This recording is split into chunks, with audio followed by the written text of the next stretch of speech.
Bismillahirrahmanirrahim. Assalamualaikum warahmatullahi wabarakatuh.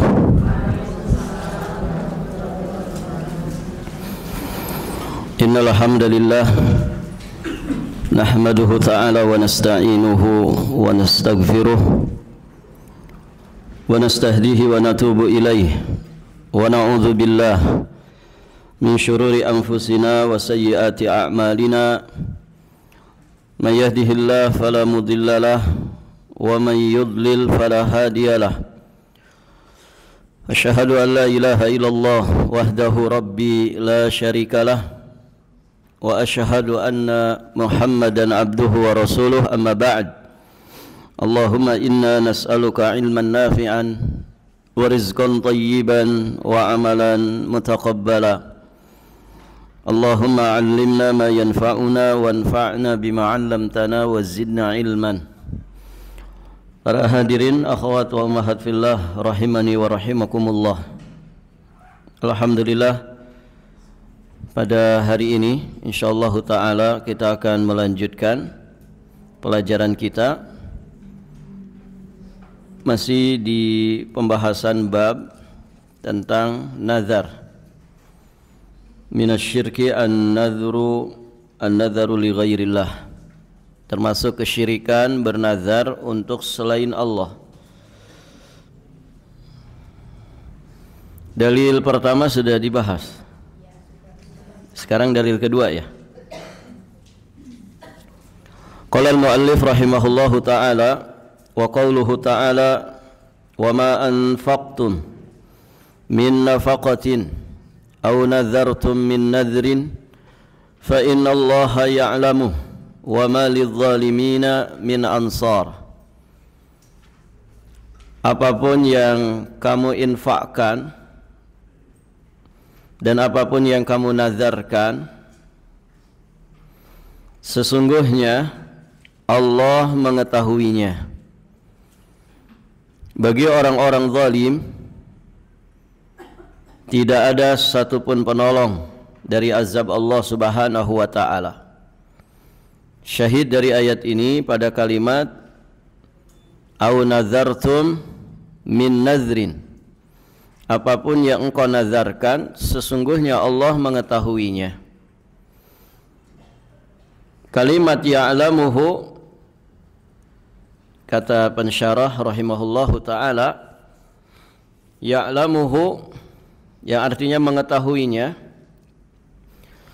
maksudnya adalah bukan sekedar diketahui oleh Allah, namun diketahui untuk kemudian Allah akan memberikan balasan untuknya. Apa yang dinafkahkan, apa yang dinazarkan, Allah mengetahuinya dan Allah akan memberikan balasan untuknya. Kemudian ada kalimat az-zalimin.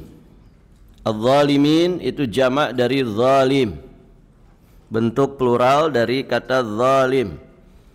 Zalim itu orang yang zalim, satu orang. Kalau banyakan zalimuna atau zalimina. Wa ma lidh-dhalimin, berarti az-zalimin ini orang-orang yang berbuat zalim. Zalim itu apa?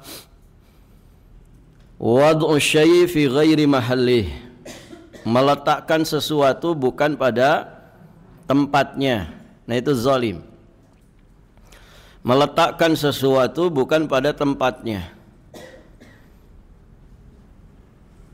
Zalim itu ada tiga.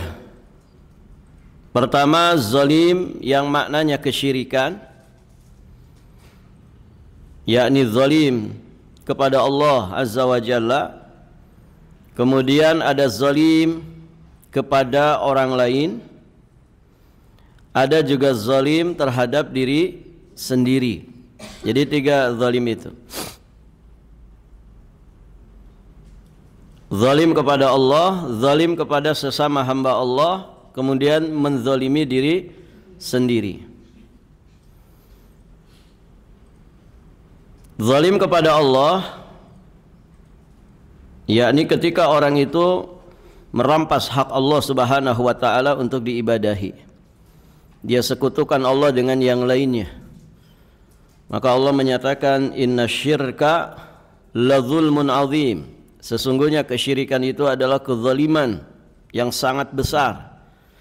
Kenapa? Karena terkait dengan hak zat yang maha besar, yakni Allah Azza wa Jalla. Kemudian ada zalim, seseorang terhadap orang lain. Banyak contohnya. Apa saja, Bu? Ya, tindakan menyakiti orang lain, mengganggu orang lain, merampas haknya. Ini semua tindakan kezaliman. Taib, ibu-ibu yang dirahmati Allah. Kemudian zalim kepada diri sendiri. Contohnya gimana? Ya, ketika orang misalkan tidak memenuhi hak dari dirinya untuk rehat misalkan, hak untuk mendapatkan nutrisi hati, orang kemudian barakallahu fikum, sebagian orang mengakhiri hidupnya dengan bunuh diri, menzalimi dirinya sendiri. Kalau dia kemudian punya buntut, ya berarti juga zalim kepada orang-orang yang di bawah tanggungannya. Nah, dia punya anak, dia punya pasangan, dia punya orang tua. Ini juga sekaligus menzalimi orang yang ada di sekitarnya. Taib. Tiga-tiganya tentu seorang muslim berusaha untuk meninggalkannya. Kezaliman bentuk apapun, jenisnya apapun, seorang muslim wajib berusaha untuk menjauhinya sejauh-jauhnya. Sambil terus berdoa kepada Allah Subhanahu wa taala, Rabbana dzalamna anfusana wa illam taghfir lana wa tarhamna lanakunanna minal khasirin. Karena sehebat apapun ikhtiar seorang hamba untuk menyelamatkan dirinya dari kezaliman, ya tentu ada banyak kekurangan di dalamnya. Maka kalaulah bukan karena ampunan Allah, tentu kita tidak ada yang bisa selamat, tidak ada yang bisa menyempurnakan amalnya. Taib. Berikutnya muallif pensyarah di sini rahimahullahu taala, beliau menjelaskan syarah ayat secara garis besar. Di dalam ayat ini, di dalam ayat yang mulia ini, Allah Subhanahu wa taala mengabarkan kepada kita bahwa apa-apa yang diinfakkan oleh manusia, baik berupa nafkah ataupun nazar yang dengannya dia mendekatkan diri kepada Allah, berarti nazar taat, maka sesungguhnya Allah mengetahuinya sekalipun disembunyikan oleh pemiliknya. In tubdus sadaqati fani immahi wa in tukhfuha wa tu'tuhal fuqara fahuwa khairul lakum. Ya, orang itu kalau sedekah, ya, dengan ditampakkan untuk memberikan motivasi kepada yang lain, fani immahi, maka itu kenikmatan besar, itu sebuah kebaikan. Wa in tukhfuha, dan jika kemudian disembunyikan, artinya tidak ditampakkan, maka itu lebih baik bagi kalian, ya bisa lebih menjaga keikhlasan. Namun ada kalanya infak sedekah itu, ya terkadang kita mesti barakallahu fikum membukanya, atau kemudian secara terang-terangan, sehingga orang-orang yang di sekitar kita termotivasi, ya untuk sama-sama bersedekah. Taib, ibu-ibu yang dirahmati Allah.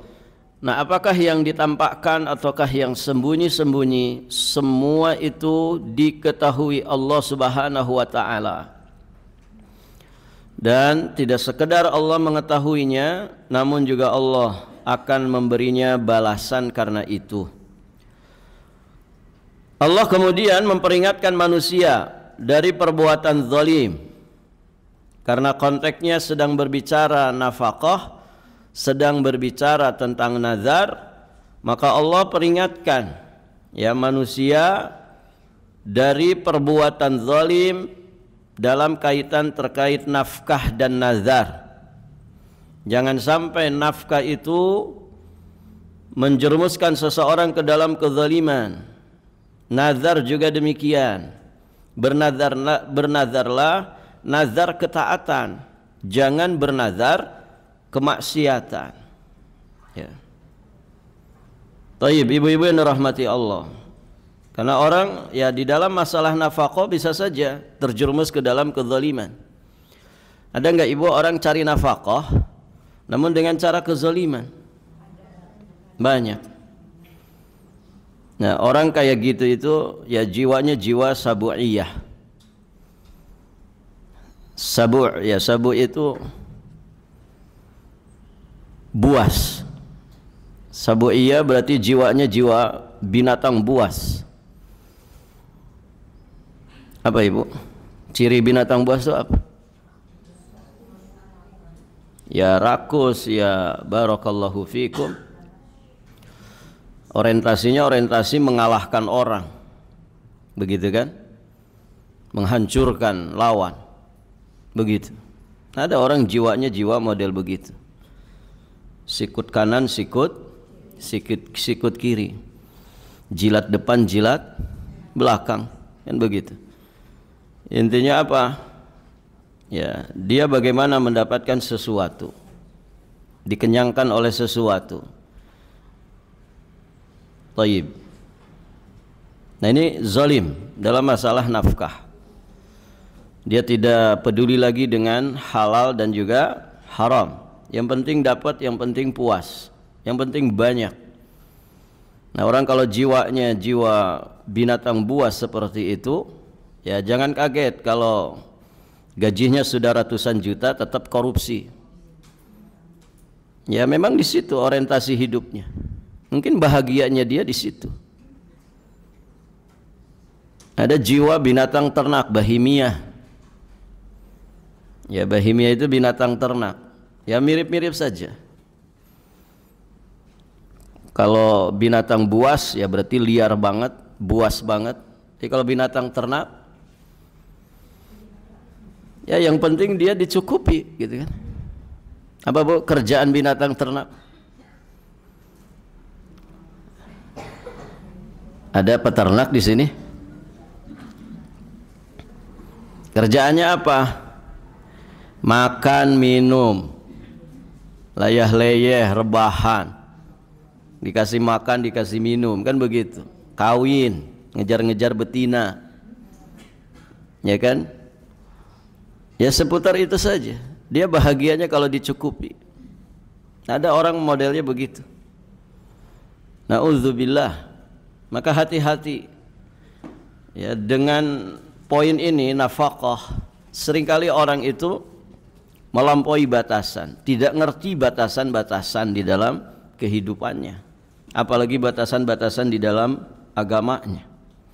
Nazar juga demikian. Jangan bernazar dengan nazar maksiat. Karena ketika orang bernazar maksiat, sama saja maksiat itu adalah kezaliman.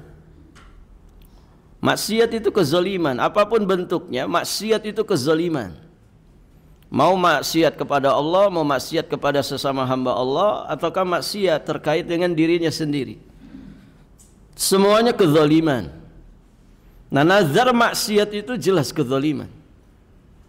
Saya bernazar kalau saya nanti jadi orang sukses, tak hancurkan hidupnya orang itu. Gitu ya. Misalkan, gitu ya. Tunggu saja tanggal mainnya. Gitu ya. Ini nazar yang maksiat, nazar kezaliman.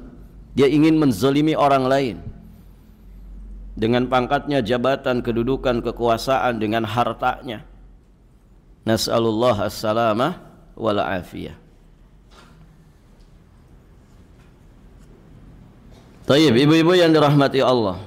Jadi Allah peringatkan perbuatan zalim dalam kaitan nafkah dan nazar, dan mengabarkan kepada mereka bahwa mereka tidak akan mendapatkan seorang penolong pun yang akan menolong mereka dan menolak dari mereka apabila Allah menimpakan azab kepada mereka karena dosa-dosa mereka.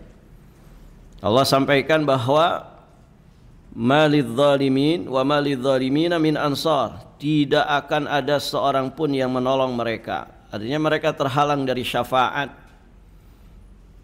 dan tidak ada satupun yang bisa menolak azab Allah ketika Allah menimpakan azab kepada mereka. Na'udzubillah. Padahal di akhirat nanti yang sangat kita butuhkan apa, Ibu? Pertolongan. Ya. Yang sangat kita butuhkan adalah pertolongan. Di dunia saja kan manusia dulu begitu. Siapa di sini yang tidak butuh pertolongan? Enggak, Ustaz, saya orang kaya, enggak butuh pertolongan. Loh, yang jadi pembantunya siapa? Orang miskin. Coba kalau semua orang kaya, siapa yang menolong kita, Ibu? Enggak ada. Taib. Kita semua ini di dunia butuh pertolongan, di alam kubur nanti butuh pertolongan, sampai nanti di kehidupan akhirat. Kita semua butuh pertolongan dari Allah, ya, pertolongan dari perkara-perkara yang memang diizinkan oleh Allah untuk memberikan pertolongan. Ya, ada syafaat. Begitu kan? Ada amal-amal jariah yang kemudian kita tinggalkan saat kita di alam dunia, yang nanti akan membela kita di hadapan Allah Subhanahu wa ta'ala. Tayyib. Kemudian ringkasan faidah yang bisa kita dapatkan dari ayat yang mulia ini. Pertama, penjelasan tentang luasnya ilmu Allah dan bahwa ilmu Allah itu meliputi segala sesuatu. Ya, pada kalimat fa innallaha ya'lamu, Allah itu mengetahui apa yang diinfakkan, apa yang dinazarkan oleh manusia, terang-terangan ataukah sembunyi-sembunyi, semua diilmui Allah. Ya. Wallahu bikulli syai'in alim. Allah itu maha mengetahui segala sesuatu. Bahkan Allah mengetahui bidzatis sudur, apa yang terbesit di dalam hati kita. Semuanya diketahui oleh Allah. Dan itu menunjukkan kemahasempurnaan nama dan juga sifat Allah Subhanahu wa ta'ala. Kalau nama Al-Alim kita yakini dengan sifat ilmu yang tak terbatas pada diri Allah, tentu sejatinya itu sudah cukup bagi kita untuk kemudian kita bertakwa kepada Allah dimanapun kita berada. Kenapa? Karena Allah maha mengetahui segala sesuatu. Niat jahat manusia diketahui oleh Allah, niat busuk manusia diketahui oleh Allah. Barakallahu fiikum. Persengkokolan manusia, ya, walaupun sembunyi-sembunyi, Allah maha tahu. Taib. Yang kedua, bahwasannya nazar itu adalah ibadah. Dari sisi mana? Dari sisi ketika Allah Subhanahu wa ta'ala memuji orang-orang yang menafkahkan sesuatu di jalan Allah dan juga bernazar di dalam ketaatan kepada Allah. Allah mengetahuinya untuk kemudian memberikan balasan kebaikan kepada mereka.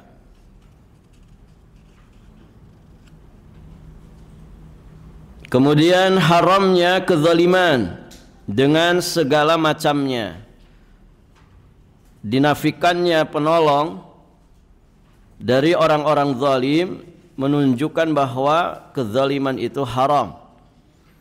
Jangan sampai kita berbuat zalim, apalagi zalimnya berupa kesyirikan.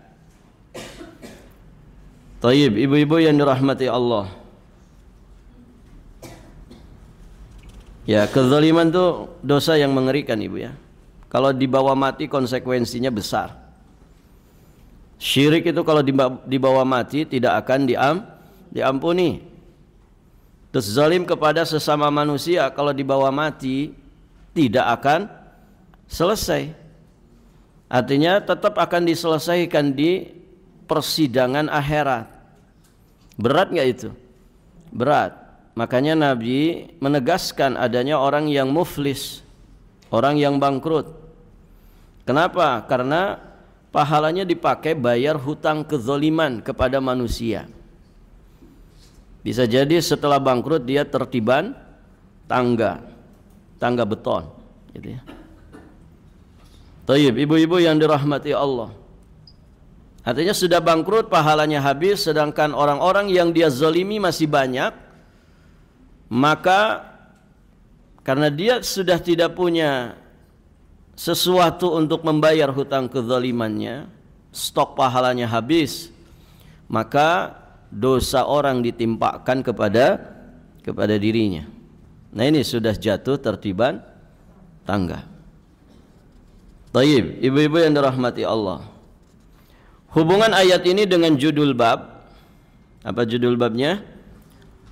Termasuk syirik, nazar untuk selain Allah. Yakni dari sisi bahwa ayat ini menunjukkan Allah mengetahui nazar dan akan memberinya balasan. Karena itu memenuhi nazar ini merupakan suatu ibadah. Memperuntukkan suatu ibadah kepada selain Allah jelas merupakan kesyirikan.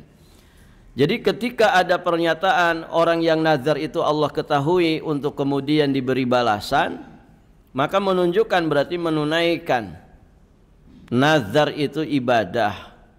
Maka mempersembahkan nazar untuk selain Allah atau kepada selain Allah, maka ini kesyirikan. Kemudian dalil terakhir di dalam bab ini, di dalam kitab As-Sahih, yakni Sahih Al-Bukhari, diterima dari jalan Ibunda Aisyah radhiyallahu taala anha, Rasulullah sallallahu alaihi wa alihi wasallam bersabda, "Man nadhara an yuti Allah falyuti'hu, wa man nadhara an ya'si Allah fala ya'sih." Barang siapa yang bernazar untuk taat kepada Allah, maka hendaklah dia mentaatinya. Artinya tunaikan nazar ketaatannya itu. Dan barang siapa yang bernazar untuk bermaksiat kepada Allah, maka janganlah dia bermaksiat kepadanya. Artinya tinggalkan nazar itu. Karena nazarnya nazar maksiat, jangan ditunaikan, jangan dipenuhi nazar maksiat itu. Penjelasan hadis ini secara garis besar. Di dalam hadis ini Ibunda Aisyah mengabarkan kepada kita bahwa Nabi memerintahkan untuk memenuhi nazar jika nazar itu merupakan suatu ketaatan kepada Allah, dan Nabi melarang memenuhi nazar jika nazarnya dalam rangka bermaksiat kepada Allah. Taib, ibu-ibu yang dirahmati Allah.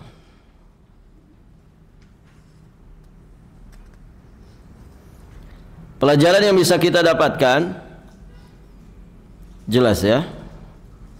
Wajib memenuhi nazar jika nazarnya nazar taat, dan haram memenuhi nazar jika nazarnya nazar maksiat. Jangan dia tunaikan nazarnya dan dia menggantinya dengan kafarat sumpah. Kaitan hadis ini dengan judul bab juga jelas. Dari sisi bahwa hadis ini menunjukkan wajibnya memenuhi nazar ketaatan.